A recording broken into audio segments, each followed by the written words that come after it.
आतंकी घटना को सांप्रदायिक रंग देना सरकार की नाकामी का प्रत्यक्ष प्रमाण है। बीजेपी की ऐसी पहल देश, संविधान, लोकतंत्र और मानवता के लिए घातक है।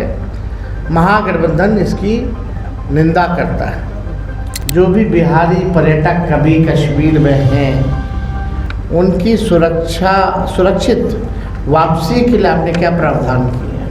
या एक बार भी 11 साल से जब से प्रधानमंत्री हैं, बाढ़ नियंत्रण के लिए आपने कोई प्रयास किया क्या? चुनाव है, तब तक मुख्यमंत्री का चेहरा नीतीश जी होंगे और चुनाव के बाद नहीं होंगे। घटना को भी चुनने में प्लानिंग लगती है, तो ये कब से हो रहा था, क्या हो रहा था, ये सरकार को बताना चाहिए। लेकिन इस बीच हमारा इंटेलिजेंस सिस्टम क्या कर रहा था, इसकी जवाबदेही कौन करेगी?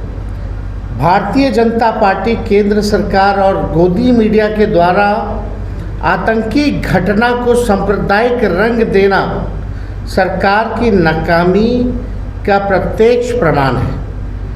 बीजेपी की ऐसी पहल देश, संविधान, लोकतंत्र और मानवता के लिए घातक है। महागठबंधन इसकी निंदा करता है। क्या बिहार सरकार ने कश्मीर में पर्यटन के लिए गए अपने नागरिकों के मदद हेतु कोई हेल्पलाइन नंबर जारी किया है?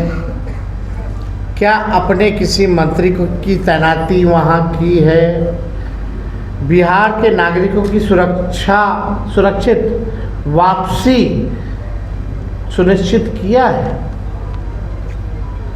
क्या बिहार सरकार प्रधानमंत्री की रैली में इतनी व्यस्त है कि उसे अपने नागरिकों की सूद लेने का भी समय नहीं है? तो ये जो सवाल जो है, ये हम जानना चाहते हैं बिहार के अचेत मुख्यमंत्री जी से। उनके because he tired and retired अधिकारी जो है बिहार चला रहा है, उनके रिटायर्ड अधिकारी और जो जदयू में जो है, जिनकी मानसिकता भाजपा में है, दिल और दिमाग, वैसे जदयू के टॉप लीडरशिप से भी जानना चाहते हैं कि आपने जो भी बिहारी पर्यटक कभी कश्मीर में हैं, उनकी सुरक्षित वापसी के लिए आपने क्या प्रावधान किया? नागरिकों के लिए क्या किया? कोई हेल्पलाइन नंबर आपने दिया है? किसी मंत्री या रेजिडेंशियल कमिश्नर जो दिल्ली में रहते हैं, उसकी ड्यूटी आपने लगाई है?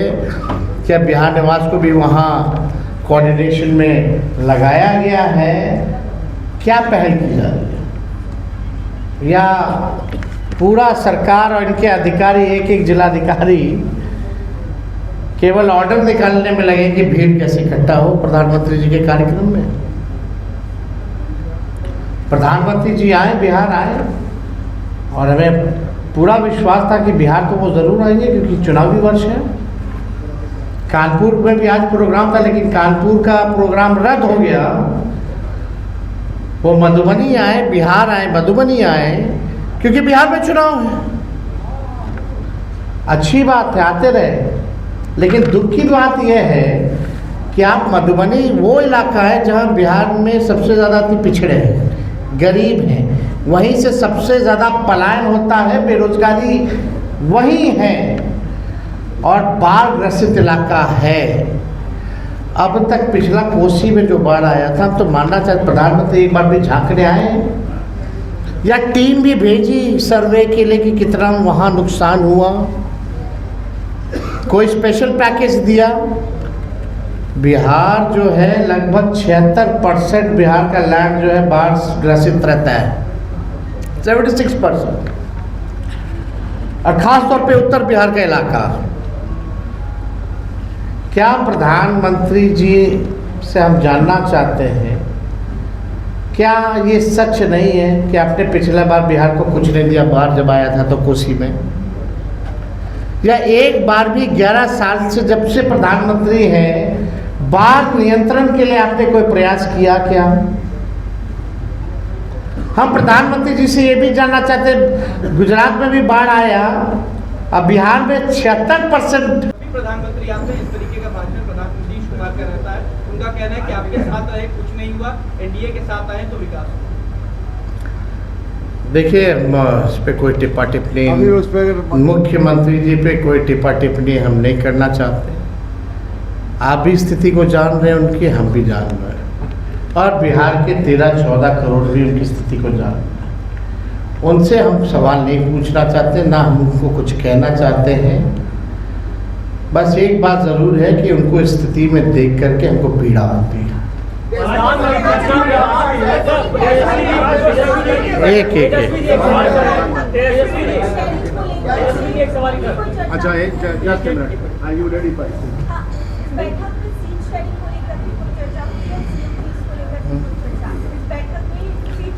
देखिए, आप लोग जो आप लोगों के लायक का सवाल ही नहीं, वही क्यों पूछती है?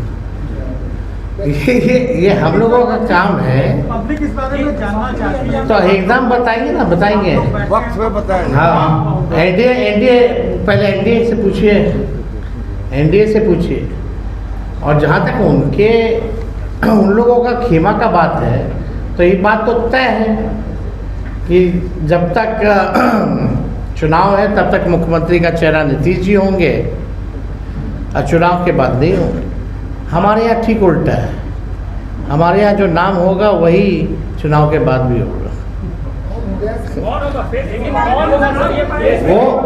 वो पिछले बैठक में स्पष्ट कर दिया गया था।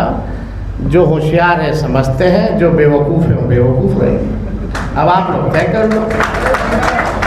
और सरकार ने कड़े कदम उठाए, उसके बावजूद एक सर्वदलीय बैठक भी बुलाई है। केंद्र की सरकार ने सर्वदलीय बैठक भी बुलाई है पाकिस्तान के खिलाफ कार्यक्रम में। आपको अभी तक ये बात नहीं समझ गया है पत्रकार महोदय, जदयू अब रही नहीं कि बीजेपी हो गई है। अब जदयू कहाँ रहेगी? जदयू तो खत्म हो गया भाई।